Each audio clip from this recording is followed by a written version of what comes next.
अस्सलामुअलैकुम। कैसे हैं आप लोग? सब खैरियत से हैं? उम्मीद करता हूँ आप लोग सब खैरियत से होंगे और मैं भी अल्लाह तबारक व तआला के फ़ज़ल व करम से, उसकी तौफ़ीक़ व इनायत से बिल्कुल ठीक हूँ।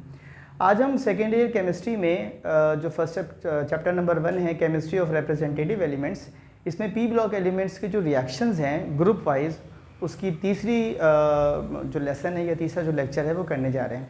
इसके साथ ही हमारे जो रिएक्शंस का सिलसिला है पी ब्लॉक एलिमेंट का, वो ख़त्म हो जाएगा। अभी यहाँ बैठे हुए हमारे एक स्टूडेंट ने पूछा कि ये जो फ्रेंशियम है इसके साथ आप रिएक्शन क्यों नहीं शो करते, तो उसका जवाब ये है कि francium is a radio active element. हो सकता है ये सवाल आपके जहन में भी आया हो और आप कर ना पा रहे हो, तो मैंने कहा इसका जवाब आपको सवाल करने से पहले ही दे दूँ। आप कहेंगे कि आपने तो हमारे मुँह से सवाल छीन लिया, तो आप यूँ ही समझ लीजिए, फ्रेंशियम हो या कोई भी रेडियो एक्टिव एलिमेंट हो, उसका रिएक्शन इसलिए शो नहीं किया जाता क्योंकि वो अनस्टेबल होते हैं रेडियो एक्टिव एलिमेंट्स के रिएक्शन, और उनकी प्रोडक्ट स्टेबल नहीं होती।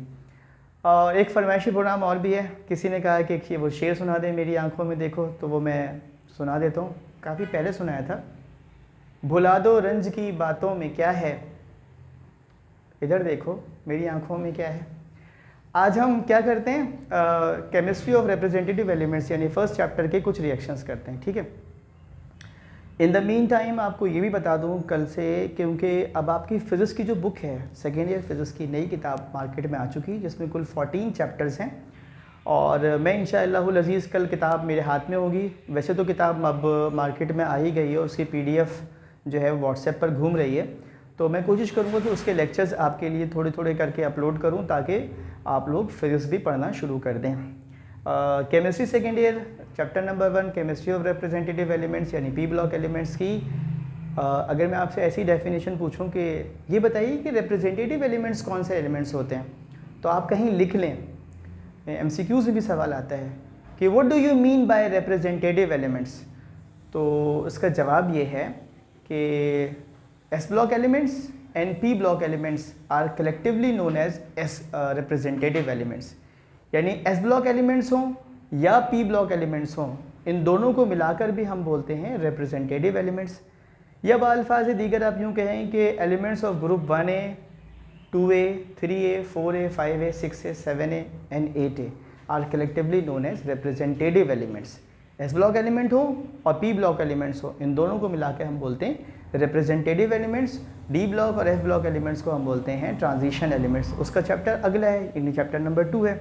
तो आ जाइए, अब हम जल्दी से क्या करते हैं, इसके रिएक्शंस की जानिब आ जाते हैं।